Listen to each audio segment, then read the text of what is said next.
নমস্কাৰ এমএছ লাইভৰ দৰ্শকসকলক স্বাগতম জনাই আৰম্ভ কৰিছোঁ ৰাতিপুৱাৰ কেইবাটাও বিগ ব্ৰেকিং নিউজ। আজি জানুৱাৰীৰ 8 তাৰিখ আৰু এই ধৰণৰ খবৰবোৰ নিতৌ চাবৰ কাৰণে চেনেলটো ছাবস্ক্ৰাইব কৰি ভিডিঅ'টোত এটা লাইক কৰি দিব।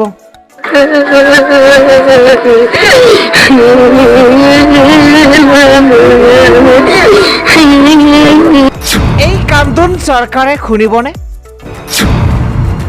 এয়া এগৰাকী উচ্ছেদিতৰ কান্দোন। খাৰুপেটীয়া আৰিমাৰীত উচ্ছেদিতৰ মাজত হাহাকাৰ পৰিৱেশৰ সৃষ্টি হৈছে। চৰকাৰে আমাক ঘৰ দিম বুলি কৈছিল। এয়া একাংশ উচ্ছেদিতৰ আহ্বান।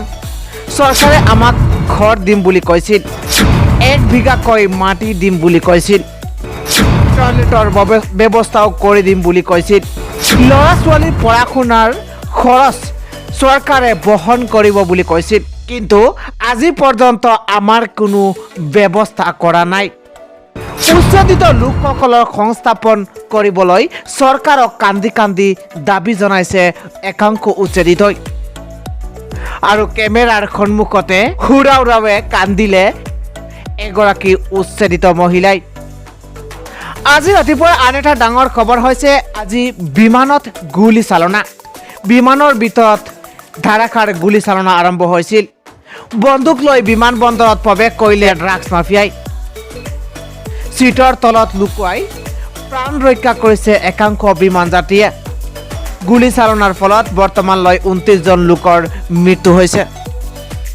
ড্ৰাগছ মাফিয়া এল চাপোৰ সমৰ্থকে গুলীয়ালে সাধাৰণ নাগৰিকক।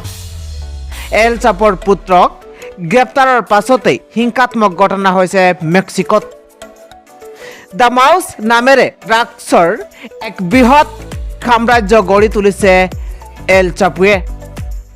65 বছৰীয়া এল চাপোক 2019 চনত গ্ৰেপ্তাৰ কৰা হৈছিল।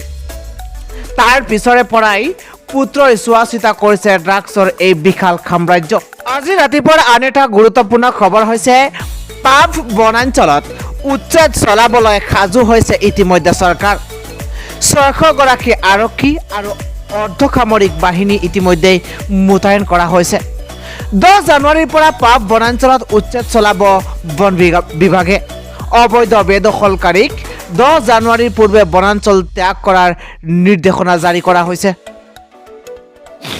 বনাঞ্চল ধ্বংস ৰোধ কৰিবৰ বাবে চৰকাৰৰ পদক্ষেপ। 10 জানুৱাৰীৰ পৰা পাভ বনাঞ্চলত উচ্ছেদ চলাব বন বিভাগে। অবৈধ বেদখলকাৰীক 10 জানুৱাৰীৰ পূৰ্বেই বনাঞ্চল ত্যাগৰ নিৰ্দেশ দিছে এছপিয়ে। ইতিমধ্যে উচ্ছেদক লৈ যাৱতীয় ব্যৱস্থা কৰিছে লখিমপুৰ প্ৰশাসনে। লগতে 600 গৰাকী আৰক্ষী আৰু অৰ্ধসামৰিক বাহিনী মোতায়েন কৰা হৈছে। 600 গৰাকী অৰ্ধসামৰিক বাহিনীয়ে কৰিছে মক ড্ৰিল।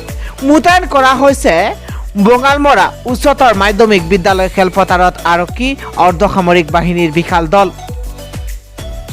উল্লেখযোগ্য যে এসময়ত পাঠ্যপুথিত সন্নিৱিষ্ট বনৰীয়া মহৰ বাবে বিখ্যাত ৱাইল্ড লাইফ গেম চেঞ্চুৰী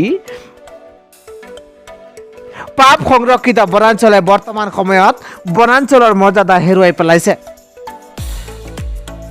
46.25 বৰ্গ কিলোমিটাৰ ঘন অৰণ্য থকা বনাঞ্চলখনৰ কেৱল 0.32 বৰ্গ কিলোমিটাৰ বনাঞ্চল হিচাপে ভৰ্তি আছে। এক কথাত সম্পূৰ্ণৰূপে নাইকিয়া হোৱাৰ দিশে এসময়ৰ জৈৱ বৈচিত্ৰ্যৰে ভৰা ৰাজ্যৰ বিখ্যাত বনাঞ্চলখন। প্ৰায় 2 দশক পূৰ্বৰ পৰা এই বনাঞ্চলত অবৈধ দখল আৰম্ভ কৰে একাংশ লোকে। ফলত বনাঞ্চলৰ সলনি জনাঞ্চলত পৰিণত হৈছে সংৰক্ষিত বনাঞ্চলখন। বনাঞ্চলখনৰ 2560.25 হেক্টৰ ভূমি সম্প্ৰতি বেদখলকাৰীৰ কবলত। বনাঞ্চল কাটি অবৈধ বেদখলকাৰীয়ে স্থায়ী আন্তঃগাঁথনিৰে বনাঞ্চলত গাঁও তৈয়াৰ কৰি স্থায়ীভাৱে বসবাস কৰি আহিছে। বনাঞ্চলৰ ভূমি নিজৰ দখলত ৰাখি বহু লোকে কৃষি কৰ্ম কৰাৰ উপৰিও এটা বিশেষ ৰাজনৈতিক দলৰ পৃষ্ঠপোষকতাত একাংশ লোকে অবৈধভাৱে বনাঞ্চলত বসতি স্থাপন কৰাৰ অভিযোগ উত্থাপন হৈছে। ইতিমধ্যে লখিমপুৰৰ বন বিভাগে বনাঞ্চল দখলকাৰীসকলক বনাঞ্চল এৰিবলৈ শেষবাৰৰ বাবে বিগত বৰ্ষৰ 7 ছেপ্টেম্বৰত জাননী প্ৰেৰণ কৰে আৰু 7 কটা পৰিয়ালক উচ্ছেদ হ'বৰ কাৰণে জাননী প্ৰেৰণ কৰা হৈছে। এই জাননী লাভৰ পাছতেই উক্ত পৰিয়ালসমূহৰ একাংশ লোকে স্ব ইচ্ছাই বাসগৃহ ভাঙি বনাঞ্চল এৰিছে যোৱা 7 ছেপ্টেম্বৰত বনাঞ্চলখনৰ অবৈধ বাসিন্দাসকলক নাওবৈচাৰ ৰাজচক্ৰ বিষয়াই শেষবাৰৰ বাবে মৌখিকভাৱে প্ৰতিটো পৰিয়ালক বনাঞ্চল এৰিবলৈ নিৰ্দেশ দিছিল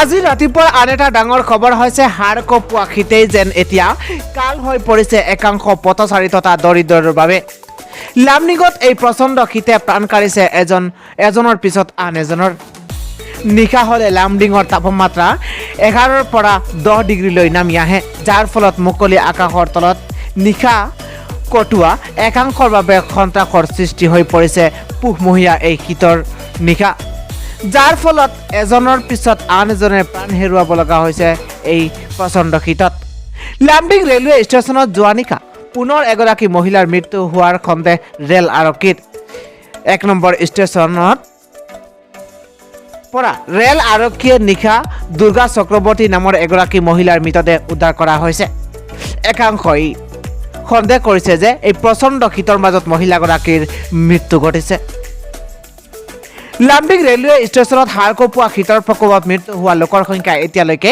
4 জনলৈ বৃদ্ধি পাইছে বিগত মাহৰ 31 তাৰিখে এগৰাকী চলিত মাহৰ 4 তাৰিখে দুগৰাকী আৰু যোৱা নিশা আৰু এগৰাকী মহিলাৰ মৃত্যু হৈছে শীত মানে যেন এতিয়া অভিশাপ হৈ পৰিছে ষ্টেচনসমূহত থকা দৰিদ্ৰসকলৰ বাবে লামডিঙত শীতৰ বাবে মৃত্যু সাৱটি ল'ব লগা ঘটনাৰ বাতৰি একেৰাহে সম্প্ৰচাৰ হোৱাৰ পিছতেই সহায়ৰ হাত আগবঢ়াবই নিশাৰ ভিতৰত ওলাই আহিল লামডিং স্বেচ্ছাসেৱী সংস্থা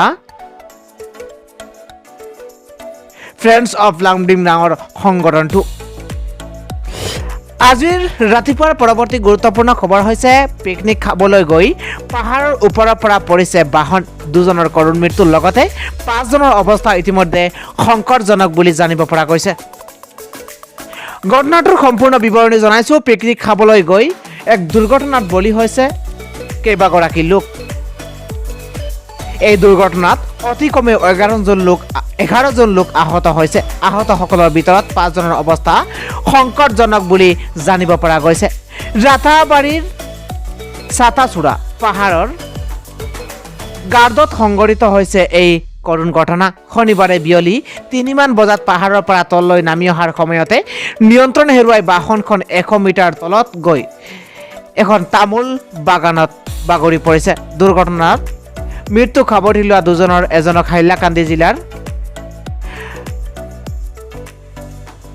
কাটলেছৰা সমষ্টিৰ লতাকান্দি গাঁৱৰ 16 বছৰীয়া আফতাৰ হুছেইন বুলি চিনাক্তকৰণ কৰা হৈছে আৰু আনজনক একেখন জিলাৰে কাটলেছৰাৰ 25 বছৰীয়া বিশ্বজিৎ লোহাৰ বুলি চিনাক্তকৰণ কৰা হৈছে দুইৰে ঘটনাস্থলীত মৃত্যু হৈছে মৃত্যু হোৱা বিশ্বজিৎ লোহাৰ হাইলাকান্দি জিলাৰ কাটলেছৰা এলেকাৰ এজন উদীয়মান সংগীত শিল্পী আছিল তবলা বাদক হিচাপে হাইলাকান্দি জিলাৰ সংস্কৃত জগতত সুনাম কঢ়িয়াই আনিছিল লোহাৰে